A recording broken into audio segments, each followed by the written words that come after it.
Olá, seja muito bem-vindo e muito bem-vinda ao AHKcast, o programa da Câmara de Comércio e Indústria Brasil-Alemanha do Paraná, que leva até você informações para tornar o seu negócio mais assertivo e para ampliar a sua rede de contatos. Nesta temporada de 2023, temos um novo formato mais dinâmico. Nossos entrevistados e entrevistadas discutem temas de impacto, em especial no mercado empresarial. As edições anteriores, inclusive, estão disponíveis no nosso canal do YouTube. Agora eu quero dar boas-vindas ao nosso entrevistado de hoje, o advogado e consultor trabalhista Alexandre Rocha, sócio fundador da Rocha Gibran Advogados e coordenador do Grupo de Intercâmbio de Experiências em Assuntos Trabalhistas da HK Paraná. Olá, doutor, seja bem-vindo, tudo bem? Oi, Bárbara, tudo ótimo? E você, como vai? Um prazer aqui participar do HKcast e dar aqui um pouquinho de informações para os nossos associados. Doutor, os últimos anos vêm sendo marcados por importantes mudanças em legislações trabalhistas que exigem bastante atenção dos empresários. Algumas delas são, por exemplo, o programa Emprega Mais Mulheres, que traz o foco também para o assédio nos ambientes corporativos, e a nova Lei de Igualdade Salarial entre Homens e Mulheres. Como as empresas, mas em especial os gestores, podem se preparar para essas transformações? Ótimo, Bárbara. De fato, né, recentemente a gente tem duas legislações, uma do final do ano passado, de 2022, e uma agora desse início de 2023, que focam no trabalho da mulher, né? Esse realmente tem sido, a gente percebe, né, que o legislador tem trazido luzes para cima da questão do trabalho da mulher, né, e dos problemas que as mulheres naturalmente enfrentam no mercado de trabalho e dentro das empresas, né. A primeira legislação do ano passado, que é justamente esse que criou o programa Emprega Mais Mulheres, é muito interessante, ela traz uma série de colocações e visando, na verdade, facilitar, né, o acesso da mulher ao mercado de trabalho, estimular as empresas a concederem treinamentos e capacitações para as mulheres, né, para melhorar as condições e as oportunidades dentro das empresas. Criou também detalhes ali da legislação para a parentalidade, quer dizer, para estimular, né, e também trazer situações de equilíbrio para a mulher gestante, né, no ambiente de trabalho. São questões novas, interessantíssimas, né, e que vale, sem dúvida, vale muito a pena o empresário tomar acesso dessa legislação, tomar conhecimento, porque tem questões interessantes que podem ser aplicadas no dia a dia das empresas. Mas a lei ela traz uma diversidade de questões e você tocou numa muito importante, que é a do assédio no ambiente de trabalho. Então, essa, sem dúvida, é a grande novidade trazida pela legislação do finalzinho do ano passado, que é esse que criou o programa Emprega Mais Mulheres. O que acontece? O assédio moral e o assédio sexual, né, são temas já antigos, já há cerca de 20 anos são tratados aí na Justiça do Trabalho e nos ambientes de trabalho, né? Mas não existia uma legislação específica obrigando as empresas a trazer esse tema para dentro do ambiente de trabalho, né? E essa legislação ela traz essa obrigação. Então, a partir deste ano, né, as empresas que têm mais de 100 empregados, as empresas que têm CIPA instalado, na verdade, elas estão obrigadas a criar um canal de denúncia para assédio dentro da empresa, então a empresa tem que ter um canal de denúncias anônimo, né, que seja permitido o anonimato. A empresa também tem a obrigação de incluir nos seus regulamentos internos esta questão do assédio, quer dizer, que a empresa não compactua, que a empresa é, tomará medidas em caso de assédio, né, de algum empregado. Então, isso tem que estar também inserido nos regulamentos da empresa.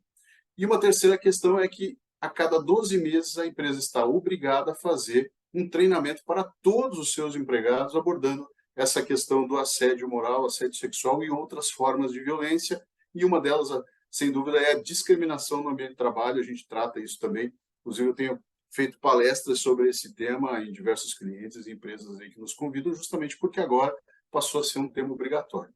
E fazendo um link a esse tema e a importância dele, também no final de 2022 houve uma alteração na NR6 que trata da CIPA, que é a Comissão Interna de Prevenção de Acidentes. A CIPA passou a se chamar Comissão Interna de Prevenção de Acidentes e Assédio. Quer dizer, foi incluído o assédio também nessa abrangência de atuação dessa Comissão Interna, então, de Prevenção.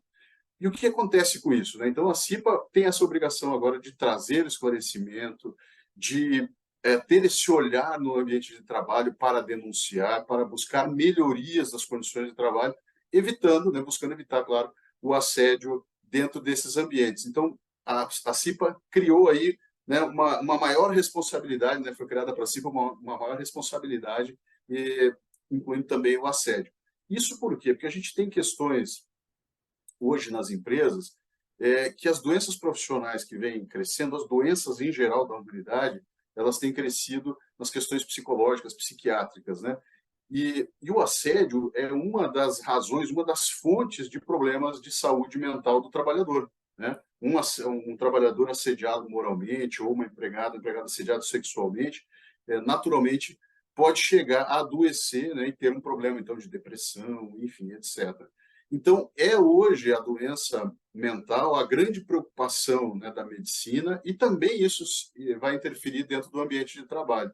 Então, a empresa também tem essa obrigação de tentar evitar que o empregado eventualmente venha adoecer em decorrência, naturalmente, aí de um assédio que pode estar sendo praticado lá dentro da empresa. O empregador ele tem total responsabilidade pelo ambiente de trabalho, né? A legislação obriga a empresa a manter o ambiente de trabalho saudável e seguro. Então, essa legislação trouxe essa obrigação de trazer luzes efetivamente para cima do assédio, trazendo conhecimento ao trabalhador e trazendo essa oportunidade para que um trabalhador assediado ele tenha onde se manifestar dentro da empresa, né, um canal de denúncia em que seja garantido para ele o anonimato. Sem dúvida nenhuma, é um grande avanço da legislação e, efetivamente, havia essa necessidade de uma atuação do legislador para trazer medidas mais efetivas, né, para o combate do assédio no ambiente de trabalho. Uma outra questão bem pertinente à área e que tem ganho bastante espaço nas discussões é a decisão do Supremo Tribunal Federal que autoriza desconto dos trabalhadores de contribuição prevista em acordos coletivos ou convenções coletivas de trabalho. Doutor, qual que é o impacto dessa medida? Olha, interessantíssimo, Bárbara. Essa é realmente uma decisão recente, ela é agora, do dia 11 de setembro, né? A gente ainda está esperando, talvez, uma modulação feita pelo próprio Supremo Tribunal Federal para definir um pouquinho melhor, né, vamos dizer assim, a abrangência dessa decisão. Mas o que acontece? Para a gente trazer, né, para o entendimento geral da situação, a gente tem que voltar lá em 2017 com a reforma trabalhista. A reforma trabalhista ela acabou com a contribuição sindical obrigatória, que também se chamava de imposto sindical. E, de fato, de lá para cá, os sindicatos perderam uma grande fonte de arrecadação, né? E vem sofrendo. Muitos sindicatos fecharam por não ter efetivamente condições de arcar com as suas despesas, né? E havia uma preocupação muito grande, então, a gente via movimentos do próprio Justiça do Trabalho, do próprio Ministério Público do Trabalho, de tentar equilibrar essa situação com novas fontes de receita para os sindicatos. Porque, de fato, o sindicato tem um papel fundamental na defesa dos interesses, tanto de empregados quanto de empresas, né? E também a gente tem que fazer um parênteses, né? A negociação coletiva que é feita entre o sindicato de empregados e o sindicato de empresas de uma determinada categoria, ela gera um instrumento que é chamado Convenção Coletiva de Trabalho. Esse instrumento ele vai regir as condições de trabalho de toda aquela categoria, né? Então havia uma discussão no seguinte sentido: o trabalhador que é albergado por essa convenção coletiva, ele vai ter os efeitos, ele vai receber eventualmente benefícios que foram negociados pelo sindicato, e muitas vezes grande parte desse trabalhador não está contribuindo para aquela entidade sindical, para essa entidade ter condições efetivamente de cumprir o seu papel na negociação coletiva. Então havia uma ação proposta lá no Supremo Tribunal Federal, inclusive por um sindicato aqui do Paraná, de Curitiba, e essa ação vinha tramitando, enfim, já tinha havido algumas decisões, mas agora, nesse ano, tomou um curso um pouco diferente e houve um voto divergente, então, do ministro Barroso, que entendeu que as contribuições, então, que são estabelecidas na convenção coletiva, elas têm que abranger todos os trabalhadores da categoria. Só para você entender, é que até então o entendimento que predominava, tanto no Supremo quanto na Justiça do Trabalho, no Tribunal Superior do Trabalho, era que esse desconto só poderia acontecer do empregado sindicalizado. E sindicalizado se entende aquele que é associado ao sindicato, que paga mensalidade. Não é só aquele que faz parte da categoria. O sindicalizado era entendido só aquele que era, de fato, associado e pagava uma mensalidade para o sindicato. Então, normalmente, claro, isso varia de categoria para categoria, mas a maior parte dos empregados não estava, então, vinculado ao sindicato e não fazia nenhum tipo de contribuição. Então, de fato, havia aí uma situação não muito equilibrada em relação a essa criação de receita para os sindicatos. E não tenho a menor dúvida que essa decisão do Supremo ela visou tentar trazer novamente este equilíbrio. Faço um parêntese aqui também, Bárbara, que há um projeto de lei em trâmite, né, que está para ser encaminhado pelo Congresso, que é, inclusive, o próprio Ministério do Trabalho hoje que está trabalhando, né, que está movimentando isso, para trazer de volta essa contribuição sindical obrigatória, né? Então, que é uma outra contribuição, e é importante que fique claro, porque muitas vezes a gente percebe que há alguma confusão em relação a isso. Até a gente vê alguma matéria aí no, enfim, no jornalismo, né? Tratando a contribuição sindical, que era o imposto sindical, e essa contribuição assistencial, que a gente chama, que foi decidida pelo Supremo, como se fosse a mesma coisa. Elas não são a mesma coisa. São duas contribuições diferentes. Então, há possibilidade de que, se aprovado também esse projeto de lei, os empregados passem a fazer dois tipos de contribuição para o seu sindicato, né? Claro que há também um direito de oposição, que é uma das questões que foi colocada na decisão do Supremo, ou seja, os empregados, de alguma maneira, poderão fazer uma oposição ao desconto, né, em seu salário. Ainda, como eu te disse, a gente está esperando algum tipo de modulação da própria decisão do Supremo, porque essa questão de como pode ser feita ou não essa oposição do trabalhador, ela não ficou muito clara, e seria muito conveniente que o Supremo trouxesse aí já alguma diretriz, né, em relação a isso. Também se essa decisão passará a valer só daqui para frente ou se ela vai atingir o passado, porque pode também, eventualmente, criar uma série de ações, né, dos sindicatos buscando essas contribuições do período passado, né, que ainda é muito comum hoje que as convenções coletivas tragam esse tipo de contribuição obrigatória, né, mas não era, na verdade, descontado isso dos trabalhadores, né, isso não estava acontecendo na prática porque se entendia que não havia mesmo essa obrigação. Mas esse tema é muito complexo, ele sem dúvida nenhuma vai trazer N discussões daqui para frente, já tem, enfim, pontos de vista diferentes a respeito do tema, né? E por isso que eu digo, a gente está aí acompanhando e certamente a gente no futuro vai falar sobre isso, vai trazer como um tema lá do nosso GIETRA, né, do nosso grupo de intercâmbio, porque sem dúvida nenhuma é um tema de muito interesse para todas as empresas, mas nós estamos acompanhando aí as novidades que virão. Com certeza, doutor. E ainda falando sobre temas de destaque, a gente tem a questão da semana de trabalho de 4 dias. Eu queria te perguntar, porque a gente já tem no Brasil algumas empresas testando esse modelo. Qual é a atenção que os empresários precisam ter nesse formato? O que que a lei determina nesse sentido? Perfeito, Bárbara. Muito interessante também, como você falou, um tema muito atual. Quem acompanha aí também as mídias deve ter visto recentemente matérias tratando desse assunto. Por quê? Porque existe, de fato, um estudo mundial que começou na Inglaterra e que o Brasil também faz parte, né? Justamente para testar as vantagens e desvantagens de uma jornada de 4 dias da semana, né? Ou seja, acrescentando 1 ou 2 dias de descanso para o trabalhador, né? Que trabalharia 4, ficaria com 3 dias livres para suas atividades pessoais, né? De fato, é muito interessante porque nesse estudo, né, os dados que têm sido coletados nesse período têm demonstrado um aumento da produtividade do empregado, mesmo ele trabalhando um dia menos. Ou seja, né, essa possibilidade de ter um dia mais disponível, né, para o seu descanso, para as suas atividades pessoais, acaba trazendo uma energia maior para o empregado naqueles dias que ele efetivamente está trabalhando. E, de fato, esse é o dado científico que tem sido extraído dessa pesquisa, é que mesmo trabalhando menos dias, a produtividade dos trabalhadores tem aumentado, né, em relação ao trabalhador que trabalha 5 ou 6 dias na semana, né?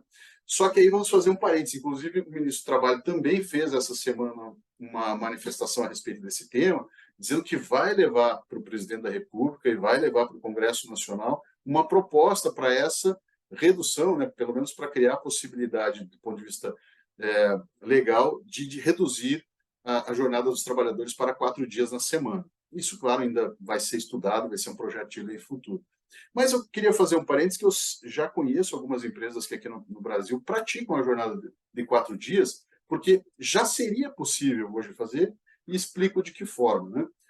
Por exemplo, o trabalhador ele pode trabalhar até 10 horas diárias, né? Então, existem empresas, por exemplo, que o empregado trabalha 4 dias, 10 horas diárias, somando 40 horas. No Brasil, já existem empresas que trabalham em jornadas de 40, né? A legislação prevê uma jornada máxima semanal de 44, mas algumas categorias, inclusive, já trabalham 40 horas semanais. Então, por exemplo, se o empregado juntar essas 40 horas em 4 dias da semana, ele pode trabalhar 10 horas em cada dia e folgar, então, 3 dias seguidos. Isso a lei hoje já permite, desde 2017 também, com a reforma trabalhista, né? existia a possibilidade da criação de um banco de horas semestral que é firmado diretamente entre o empregado e o empregador. Então, claro, se há interesse do empregado de ter esse dia a mais de descanso, né, de ficar com 3 dias de folga, eventualmente trabalhar 4 dias, 10 horas, ok, ele trabalha até 2 horas a mais por dia, mas ele ganha, tem essa vantagem, né, de ganhar um dia a mais de folga. Então, isso pode ser negociado já hoje entre empregado e trabalhador. O que não pode acontecer, claro, alguns cuidados que tem que ser tomados em relação a isso, é que essa compensação de jornada, a gente chama assim, né, o mesmo banco de horas, ele não pode ser praticado junto com horas extras habituais. Então, por exemplo, se ele tem 4 dias de trabalho, ele não vai poder trabalhar um quinto dia fazendo horas extras com muita frequência, senão isso vai invalidar todo esse sistema de compensação ou de banco de horas. Então, enfim, a legislação e a jurisprudência, elas trazem algumas limitações para a prática, mas é possível já hoje, com a legislação atual, você praticar jornadas de 4 dias por semana, sim. E é muito interessante, sem dúvida nenhuma, acho que é uma experiência que vai se multiplicar ainda aqui no Brasil, e a gente vai ver e acompanhar os resultados daqui para frente. É, de fato, é um tema bem importante, né, doutor? E você é sócio do escritório Rocha Gibran Advogados, que é uma referência aí na área trabalhista e também civil. Uma das expertises da banca é auxiliar as empresas a melhorarem seus resultados. Como é esse trabalho? Vocês também atuam em outras áreas do direito? Perfeito, Bárbara. Bem, a atuação dos advogados, né, e do nosso escritório hoje, ele atua muito junto da empresa na parte consultiva. Quer dizer, a empresa no dia a dia, na tomada de decisão, né, o gestor precisa muitas vezes ter o apoio de um escritório para observar, né, analisar a situação do ponto de vista jurídico, dos riscos jurídicos que podem decorrer de determinadas situações. Então, o resultado da empresa ele depende muito dessa tomada de decisão e dessa análise do risco efetivo de cada decisão que é tomada no dia a dia da empresa. E o escritório ele atua junto, né, ao empregador, junto à empresa, junto ao gestor, para ter essa orientação na tomada de decisão, para fazer essa avaliação dos riscos, né, e de que caminho, então, tomar, que caminho que vai trazer resultado com o menor risco possível para a empresa, né? Existem várias formas, além da consultoria, a gente faz auditorias também, que a gente chama, né? Ou auditoria trabalhista, que é a minha atuação, ou uma auditoria civil mesmo, que é a atuação do meu sócio, o Gibran. Nós atuamos, em geral, hoje na área trabalhista, na parte civil, societária, ambiental e consumidora. Essas são as áreas principais que o escritório tem atuação hoje. O escritório começou como um escritório trabalhista empresarial, né? Nós temos mais de 26 anos de atuação, e no decorrer do tempo a gente sentiu a necessidade de trazer aí colegas de outras áreas com outras experiências, justamente porque a gente precisava, na tomada de decisão, de orientações de pontos de vista diferentes, né? Então, mesmo numa decisão trabalhista, ela tem repercussões muitas vezes cíveis, previdenciárias, tributárias. Então, nós precisamos, na tomada de decisão, às vezes ter a opinião de colegas, e por isso que a gente foi agregando no decorrer do tempo, e hoje a gente tem uma equipe multidisciplinar, né, que oferece, então, esse olhar um pouco mais amplo, né, que dá, sem dúvida nenhuma, uma segurança maior para a empresa na tomada de decisão. Isso nos mostra a relevância, a importância do escritório. Inclusive, doutor, o senhor, com todo o seu conhecimento, é coordenador do GIETRA. Qual a relevância deste grupo de trabalho, do que ele promove para os associados? Muito legal. O GIETO, né, então, que é o nosso grupo de intercâmbio de experiência trabalhista, ele é importantíssimo porque ele tem esse viés de trazer novidades, né, e nosso mundo é muito dinâmico, né, a legislação está sempre sendo alterada, as decisões estão sendo alteradas de forma muito rápida, então a gente precisa estar sempre muito atento a isso. E, claro, dentro da nossa atividade aqui, a gente precisa estar acompanhando, né, frequentemente essas mudanças. Então, a gente traz esses temas e leva para dentro do grupo, onde várias empresas então participam e cada uma delas traz a sua própria experiência, a sua própria visão, às vezes de um tema novo, de uma decisão nova, para tentar encaixar essas realidades, nessas decisões, essas legislações novas dentro da realidade da própria empresa. E essa troca de experiência entre as empresas que é o papel dos grupos de intercâmbio. E ele funciona muito bem porque agrega, né, a experiência de cada uma vai agregando para o conhecimento de todos e a formada de uma opinião ali um pouco mais sólida, né, novamente para a tomada de decisão da empresa, né? Então, esse é o papel fundamental do grupo. A gente está sempre de olho nos temas novos, nas alterações de lei, de jurisprudência, e convida daí pessoas naturalmente especialistas para falar sobre cada assunto. e aí traz, então, o debate para dentro dos nossos eventos, lá os cafés, palestras, que é o que a gente tem feito no GETRA, e tem sido muito bom, muito positivo, a gente recebe, inclusive, sempre muitos elogios dos participantes em relação aos temas, né, ao palestrante, enfim, a gente tem realmente tido muita satisfação no retorno aí das pessoas que participam dos eventos. Legal, e falando um pouco mais estritamente do escritório junto à Câmara, poderia contar um pouquinho dessa parceria? Olha, muito legal. A gente começou porque nós atendíamos uma empresa alemã aqui da região, aí a gente foi conhecendo, né, o papel da Câmara, a gente se associou, isso deve ter aproximadamente uns 12 anos, passamos a participar de eventos, né, e aí, mais ou menos há uns 10 anos, eu fui convidado, então, para ser o coordenador do GETRA, e de lá para cá tenho aí participado de N, né, organizado e participado dos eventos todos, né, que tem, além desse papel da troca de experiência, também tem a importância do networking, né? A gente conhece pessoas, a gente troca experiências, mas conhece pessoas e tem acesso, então, né, a muitas vezes a pessoas de outras empresas, de outros escritórios, né? A gente convida juízes, desembargadores, procuradores que vão lá também fazer as suas apresentações. Então, essa possibilidade do networking também é muito importante lá no nosso grupo de intercâmbio. Legal, doutor Alexandre, muito obrigada pela sua participação aqui no nosso programa, trazendo informações e orientações muito valiosas para os empresários. Afinal, a gente sabe que os assuntos ligados ao direito do trabalho, eles devem ser bem compreendidos para você obter êxito e perenidade no mundo corporativo. Obrigada. Eu que agradeço, é um prazer falar com todos vocês e eu estou à disposição. E certamente, como eu disse, a gente encontra aí boa parte dos associados lá nos nossos cafés palestras do GETRA. Um abraço a todos, obrigado. Foi um privilégio essa troca de informações. Agradeço a companhia e nos encontramos novamente no próximo HKcast. Fique atento às redes sociais para conferir o tema do nosso próximo programa. Obrigada e até mais.